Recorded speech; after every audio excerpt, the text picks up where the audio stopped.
Hello, everyone, and thank you for joining me. I am Ben Pick, and this is another episode of Running to Write. And we are already going off the rails. I had a wonderful idea just before this episode started to take a picture, and so I'm going to be setting that up at the moment. What happened? So if I need to turn off my camera, turn off my microphone, what's happening is my dog is currently downstairs in the basement. He doesn't always like being down here. I don't know why. He's very particular. But if he all of a sudden decides that he has had enough being down here, he's going to run upstairs. He's going to try and run upstairs, and he's going to try and like bang at the door until he can get out. So I took a picture of that, and I will show it right now because he is pathetic. It's very cold outside, and he just got back from a walk, so he is. Well, he's being a Rufus today. And what that means is give me just 1 second and I will show you as we, like I said, start tonight's episode off the rails. So I'm just going to bring that in. And let's see what we've got here. But in the meantime, thank you very much for Richard and RC Scott for coming in and starting us off as we would exactly expect with touching to write. Yes, tonight's episode is all about the sense of touch. This is the third episode in my series on writing to the senses.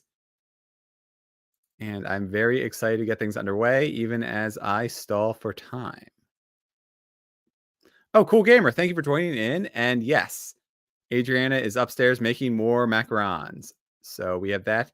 And of course, that's my basement. There is a bundle of dog somewhere under there. He's trying to go to sleep, and we'll see how well it goes. He usually kind of groans when people are talking in the same room as him trying to sleep, and he's already shoving his head further deeper underneath the covers to try and probably block me out.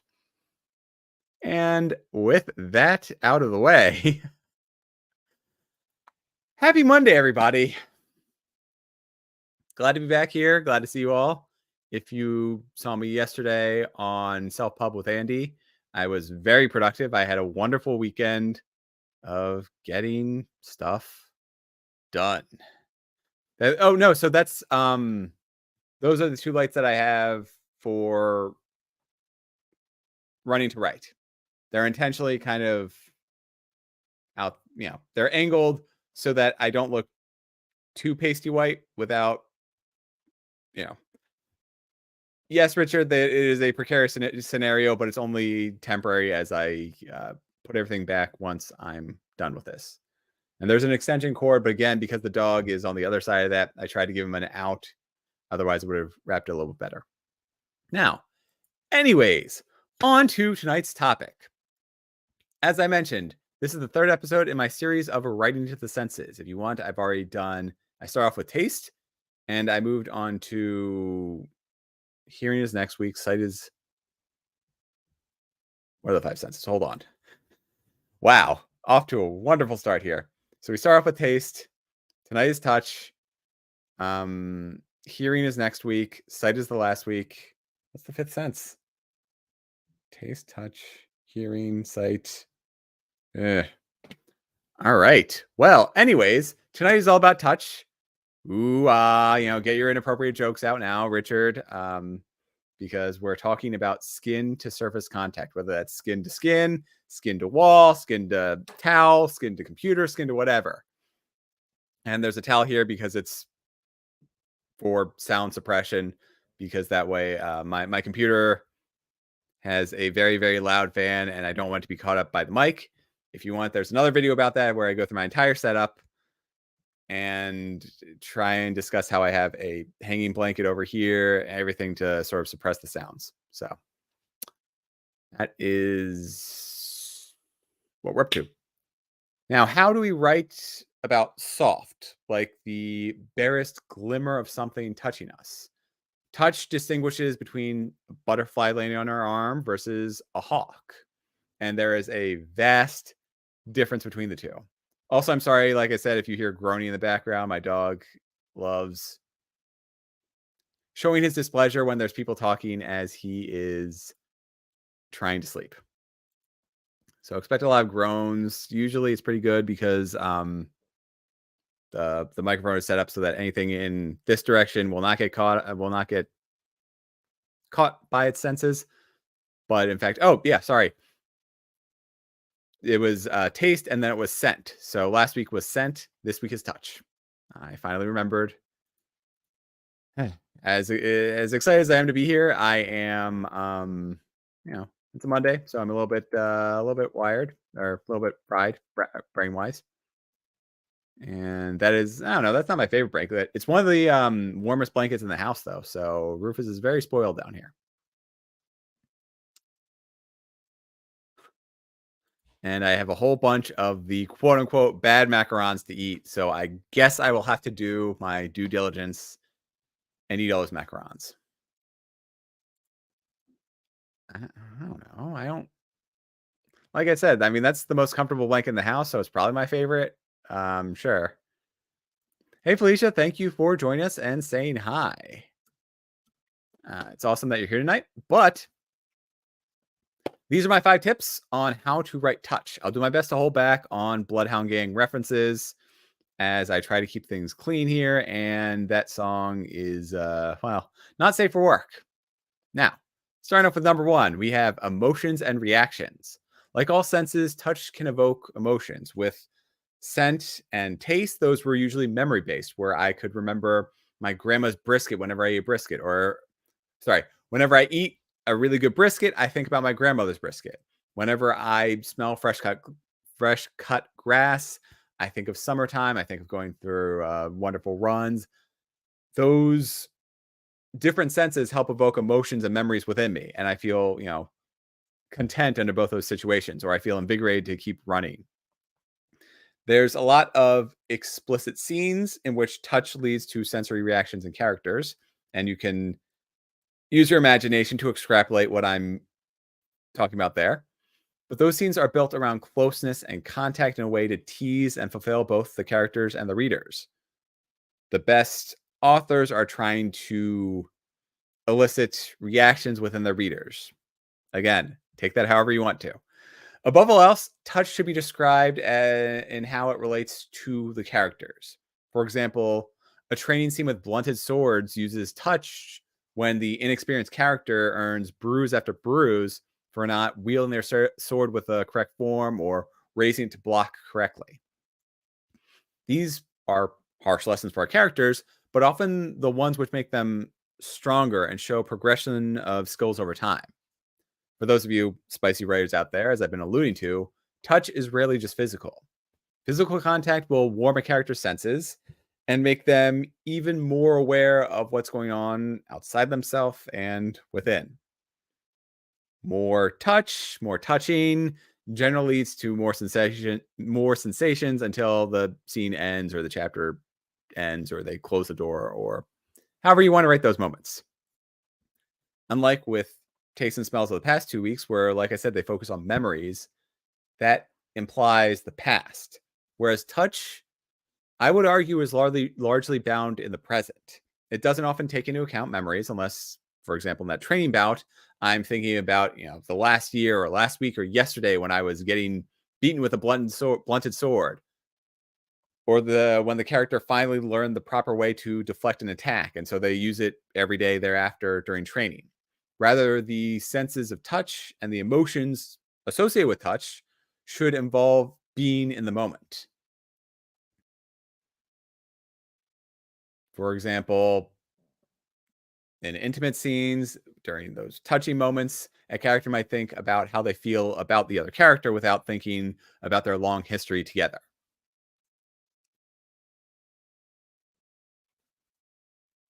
Sorry, I'm about to go on to 2, but I want to check the chat. So it looks like there might be some talk about Doctor Who. And Richard, I watched the first of the 3 specials, so we should definitely talk after this and share notes and discuss what we thought about it. I hate touching food with my hands. Yeah, I guess I can. I don't know. You share that. Whatever. We've gone too far.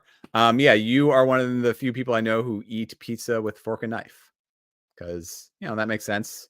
I am more of a slob when I eat, so I sort of use my fingers to fold the pizza in half without actually folding it in half, and so it's kind of like a mini. It's almost like a taco that I'm just sort of eating in that way.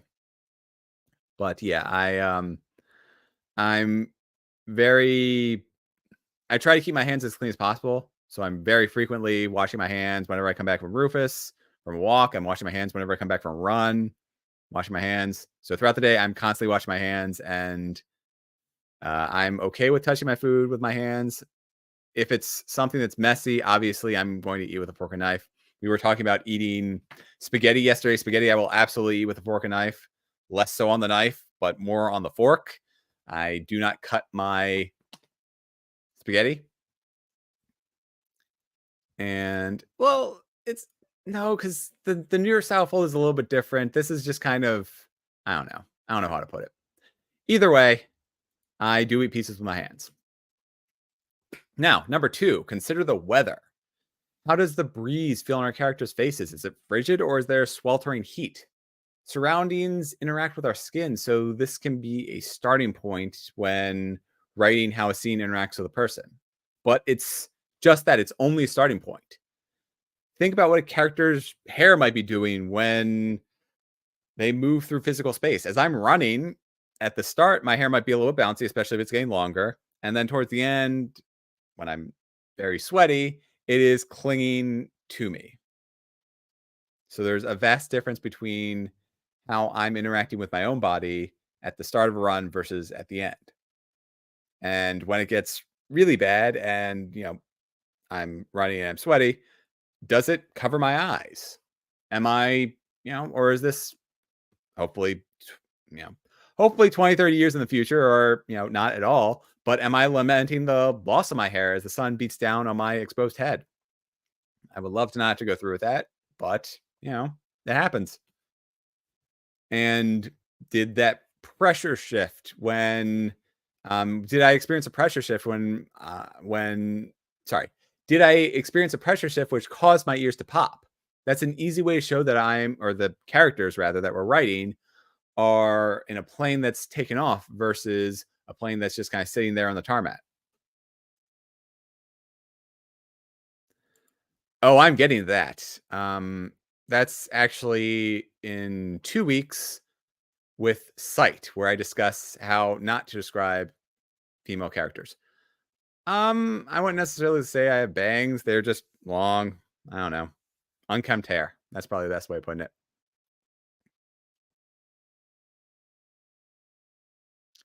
Yeah, I agree. Fried chicken, you don't necessarily need cutlery for. Although, oddly enough, baked chicken, which is basically the same thing, I will eat with fork and knife. So I don't know. The rules are very, very fluid in terms of what I'll actually eat with my hands versus what I won't. But it's so easy to use cliches when describing touch. Ooh, yes, yes, yes. That is definitely something you want your beta readers to look out for. Cliches. I completely agree with that one.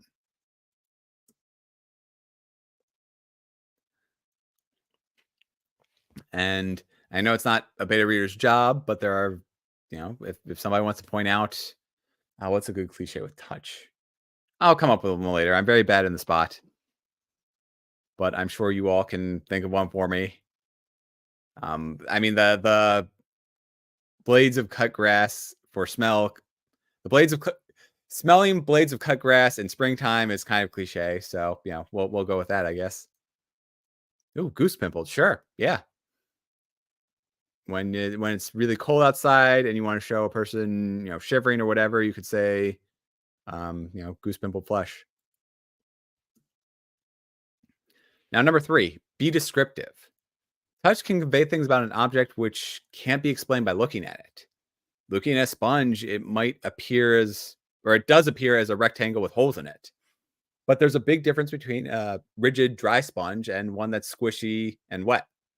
So before I start cleaning the dishes, the sponge is just kind of sitting there by the sink, and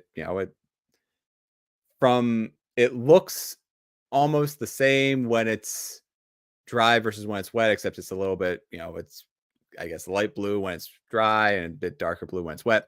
But by touching it, you can definitely tell that there's a big difference between the rigid versus the squishy one. And how about strength being applied? Is it is your character having a does your character have a light and dainty handshake? where the person is doing their best to touch the other character as little as possible. Well, that's one great way to show that your character is haughty and arrogant and disrespectful and possibly has the indulgent attitude of royalty. That character could also have a firm handshake that flows into a giant bear hug as they're overtly expressive with their emotions and they're excited to see the character that they're hugging. So I'm jumping back to the chat to see how things are going. Cool. And we're talking about food. And thank you, Richard.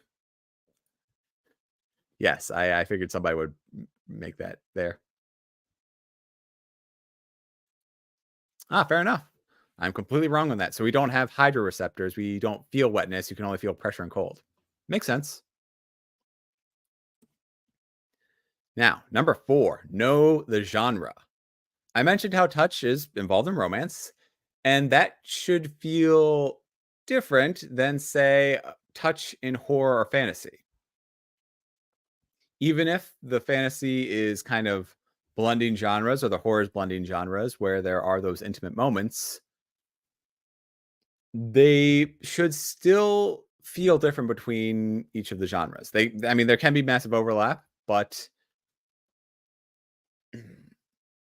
I would say in general, try and I mean, I guess. Sorry, let me speak correctly. You could bring in touch in a way for fantasy that makes it feel like it's a romance, and then sort of move on to the next scene. But in general, touch should feel different during most scenes. Like with a fantasy story, might try to explain the unknowable.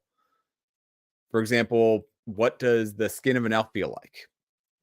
If I'm, like I said, handshake with an elf, which probably is pretty rare because that's elves are sort of usually I know saying elves are something is kind of a dumb way of starting a sentence, but in general, the way elves are conveyed is that they're kind of ethereal. They're usually the closest thing to angels in a story, and in Tolkien, they're very, very.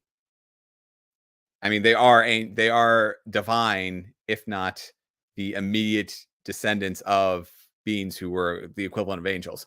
So they have this divinity to them, and so they're usually more regressive and they're very against touch. Whereas going back to Tolkien, Gimli was very expressive and emotional, and he was trying to bring people in for hugs, and you saw those moments when Legolas was involved where he appeared uncomfortable. But anyways, what would say Legolas's skin feel like? It could be like anybody else's skin. There could be no difference between his and the humans he was with in the Fellowship, or it could have unusual properties. As like I mentioned, they are higher beings than humans with their long lives, and I think they're technically undying, so they should feel almost divine. Maybe there's an inner heat to them which isn't present with me. I'm 98.6 degrees. Maybe they are warmer, or maybe they're colder and they're more like a kind of touching how I imagine a dinosaur would feel, or something along those lines. Maybe there's some kind of special quality to them. Alternatively, in a horror story, all touch sensations should have undercurrents of fear. For example, a Cthulhu type being may feel abrasive as its tentacle is ripping my arm out of its socket. Things like that. Or it can be more visceral with blood soaking into every crevice as it rains from one of my pierced arteries or one of your character's pierced arteries. Touch in horror stories should magnify the suspense or creep out readers, like being forced to reach my arm into, say, a crawl space and have to move my hand around and over slimy bugs and snakes to hit a switch that will get me out of whatever dungeon I'm trapped in. Oh wow. I guess they all heard that. So yeah, the Adriana is making the macaron. She's perfectly fine. She bangs the tray that the macarons are on to get them to set correctly on the cooking tray, I guess is probably the best way to think about it. Oh, no. You were just comment. Okay, sorry. I missed the comment there. There we go. So you're talking about burn mishap. Ooh. Okay. Yeah, I do hope you're okay. Are you all right, sweetie? Yeah, that's fine. Whatever. Don't worry about it. Do you need some aloe vera or something? Okay. Yeah. So she did in fact burn her hand. Wow. That's unfortunate. Oh. No, and we woke up our dog too, but he's very quickly going back to sleep. Sorry, it's all kind of dismay and mayhem and the Pick and Vecchio household on a Monday night before dinner. So, how are you all doing? Anyways, we're going to close out tonight with don't forget about the internal sensations. And we're going to close out and then I'm going to probably take care of my wife and try and find out if we have aloe vera in this house. But if my heartbeat is strong enough, if I'm going on a run, if I'm sick, then I can feel it pulsing in my ears or my arms. And one of the first indicators I experience when I get the flu is this heightened sensation of touch, where I'm acutely aware of how cold or hot a surface is or how cold or hot I feel. And if I have any cuts or scrapes on my hand, those basically feel like they're, pulsing, which is really a well, it keeps me up at night when I'm trying to get a good night's sleep. So, on the one hand, it's good to be aware of my body. On the other hand, it makes it very, very difficult to fall asleep when I'm acutely aware of each bruise and cut along my body. And yeah, so last month I had quite a few health roadblocks. Like I mentioned, I got COVID. Walking up and down the stairs was exhausting, if not entirely painful, for about 2 days. And then afterwards, it was just, exhausting for the rest of the week. But Cygnus made me aware of it felt like I mean, if nothing else, it felt like I was old. Like it felt like I was my full 36 years. And in that way, I was aware of how my body was essentially touching itself. How um you know, as I was walking up the stairs, I would feel how my knees, the ligaments in my knees would be rubbing against each other. I would feel how my I fell down the stairs, so I had a cut on my arm, and then it still is kind of there. It's healing, and the bone is still a little bit bruised, but I could feel how my body was trying to repair itself, and my internal temperature felt like it was fluctuating. It was just really a mess, and in that weakened state, even brushing against a normal surface would be painful. Yes, thank you, Richard. I knew you wouldn't let me get past my body was touching itself, but yeah. Well, I mean, yeah. So obviously we're in a house. So if one person gets COVID, we tried to isolate, but didn't really work out. So Adriana got COVID first, then I got COVID, and it was a rough couple of days for both of us.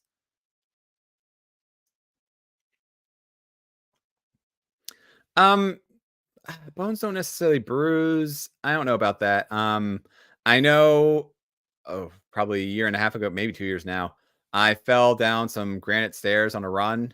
It was a rough one, and I definitely bruised my rib. So I don't know what the medical term is that for. It might just be like the muscles around the bone bruised and they're tightly knotted around the bones. But yeah, that one I was really lucky I didn't fracture anything because okay, good. So bones do bruise.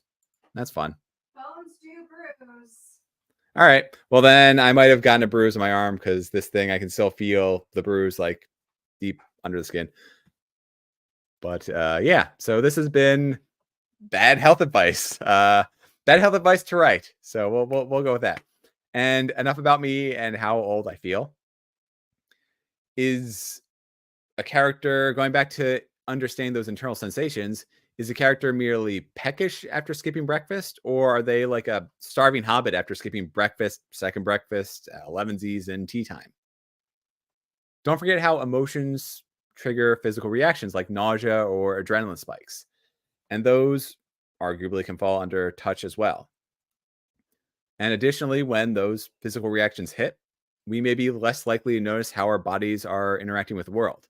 In other words, a character running on pure adrenaline may have their sensation of touch turned way down in the moment, or maybe turned way up. I don't know how that works. There was There was that really dumb movie all about it. Well, I think it was like Crank with Jason Statham, where he had to keep his adrenaline pumping the entire movie, or else the poison would stop his heart.